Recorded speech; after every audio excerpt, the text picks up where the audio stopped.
بخاف لو حكيت اتعاقب اكتر، بخاف يقولوا عني كدابة، بخاف يلوموني ويقولولي دول اهلك ولازم يعملوا معاكي كده. بودكاست بيتي وانا سماع. في بنات بيتولدوا في بيت المفروض يكون مصدر الامان ليهم، لكن اللي بيحصل عكس كده تماما. دي بنت عندها 16 سنة بس وجعها اكبر من كده بكتير، قلبها كمان شايل اكتر من سنها بكتير قوي. البنت ما حبتش تظهر بشكلها ولا حتى يطلع صوتها، فانا هقوم بصوتها. هنسميها مريم. قلتها اسئله اقول لكم كانت اجابتها ايه. مريم، ممكن تقولي انتي بتعيشي ايه في البيت؟ يعني ايه اللي بيحصل؟ كانوا بيتخانقوا معايا على كل حاجة. صوتي عالي شوية، اسكتي يا قليلة الادب. بطلب حاجة، اسكتي مش وقتك. لو نزلت متأخر دقيقة اتشد من شعري، ولو اتكلمت اتحبس في الأوضة بالساعات. بقيت أخاف أتكلم، حتى بقيت خايفة أتنفس. طب هل يا مريم كنت بتحسي ان ده طبيعي، ان كل البنات بيعيشوا كده، ولا كنت حاسه ان انتي بتتعنفي؟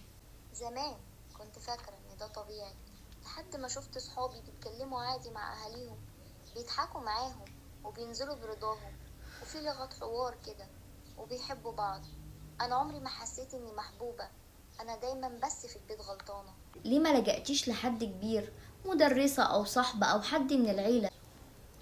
بخاف لو حكيت اتعاقب اكتر، بخاف يقولوا عني كدابة، بخاف يلوموني ويقولولي دول اهلك ولازم يعملوا معاكي كده.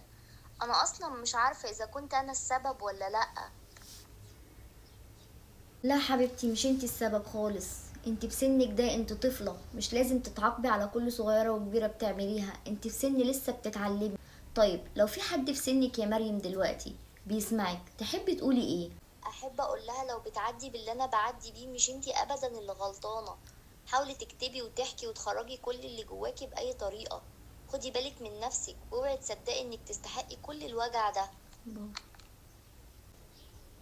طبعا مريم اكتشفت كل ده بعد اكتئابات ومحاولات انتحار ومشاكل كتير قوي هنحكيها في حلقات تانية. لو حابين تسمعوا بقية قصة مريم وحابين تسمعوا قصص تانية، ياريت الاشتراك في القناة وكومنت لو حصل لك حاجة شبه اللي حصلت لمريم دي.